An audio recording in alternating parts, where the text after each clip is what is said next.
ಇದಕ್ಕೆ ನಾವು ಸ್ವಲ್ಪ ಕೆಚಪ್ನ ಹಾಕೊಳ್ಳೋಣ. ಥ್ಯಾಂಕ್ ಗಾಡ್ ಕೆಚಪ್ ಖಾಲಿಯಾಗಿದೆ.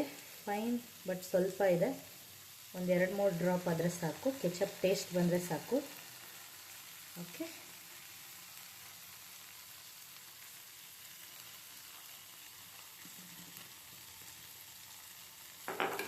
ಸೊ ಮತ್ತೆ ಫ್ರೈ ಮಾಡ್ಕೊಳ್ಳಿ.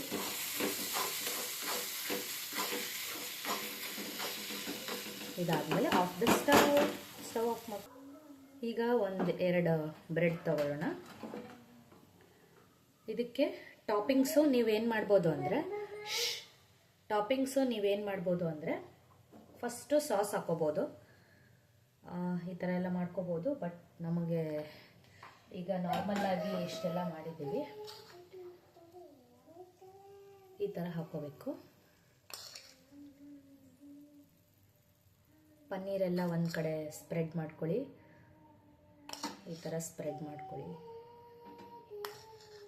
ಇನ್ನೂ ಒಂದು ಬ್ರೆಡ್ಗೆ 4 ಬ್ರೆಡ್ಗೆ ಆಗುತ್ತೆ ನಾನು ಮಾಡಿರೋದು. ಇನ್ನೂ ಜಾಸ್ತಿ ಬೇಕಂದರೆ you can make it.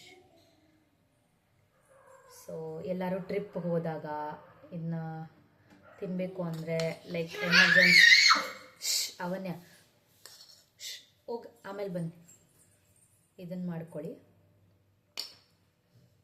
So ನಮ್ಮ ಟಾಪಿಂಗ್ಸ್ಗೆ ಈ ಥರ ಚೀಸ್ ಇರುತ್ತೆ. ಹಂಗಪ್ಪ ಓಪನ್ ಮಾಡೋದಿದು. ಎಸ್, ಸೊ ಈ ಥರ ಚೀಸ್ ಟಾಪಿಂಗ್ಸ್ ಬರುತ್ತೆ. ಸೊ ಇದನ್ನು ಹೀಗೆ ಹಾಕೋಬಿಡಿ. ಇನ್ನೊಂದು ಚೀಸ್ ಟಾಪಿಂಗ್ಸ್ ಇದೆ.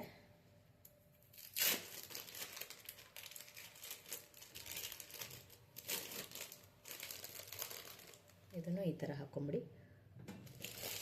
ಸೊ ನಾವು let's start our baking.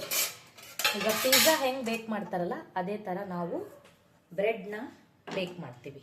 Fine, stove ಹಚ್ಕೊಳ್ಳಿ. 1-2 ಟೇಬಲ್ ಸ್ಪೂನ್ ಎಣ್ಣೆ ಹಾಕ್ಕೊಳ್ಳಿ.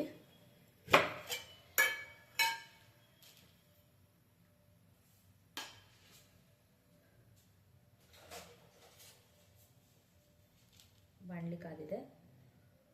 1-2 ಟೇಬಲ್ ಸ್ಪೂನ್ ಎಣ್ಣೆ ಹಾಕ್ಕೊಳ್ಳಿ. ಫುಲ್ ಸ್ಪ್ರೆಡ್ ಮಾಡ್ಕೊಳ್ಳಿ ಎಣ್ಣೆನ, ಯಾಕಂದರೆ ತಳ ಅಂಟಬಾರ್ದು ಮತ್ತು ಸೀಡ್ಸಕ್ಕೆ ನೀವು ಬಿಡಬಾರ್ದು. ಓಕೆನಾ? ಟ್ರಸ್ಟ್ ಮೀ, ಡಾಮಿನೋಸ್ ವಾಸನೆ ಬರುತ್ತೆ, ಸಖತ್ತಾಗಿರುತ್ತೆ. ಸೊ ಮೀಡಿಯಮ್ ಫ್ಲೇಮಲ್ಲಿ ಇಟ್ಕೊಳ್ಳಿ. Let us keep our pizza for baking. Okay,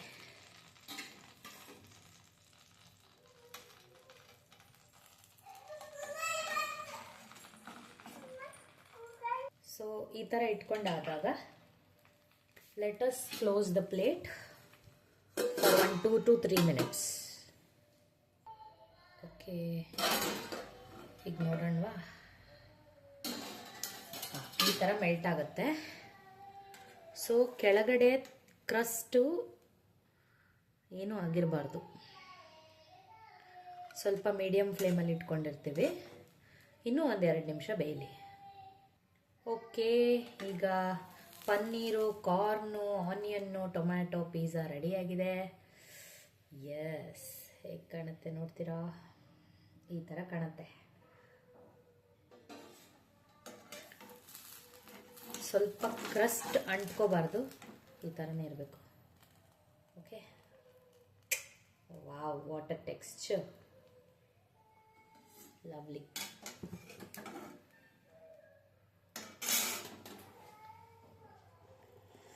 ನಾನು ಕಾಣ್ತೀನ? ಎಸ್, ಹೀಗಿದೆ pizza. Wow.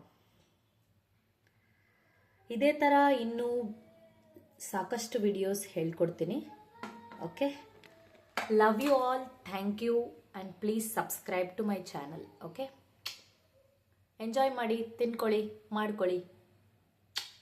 Love you all.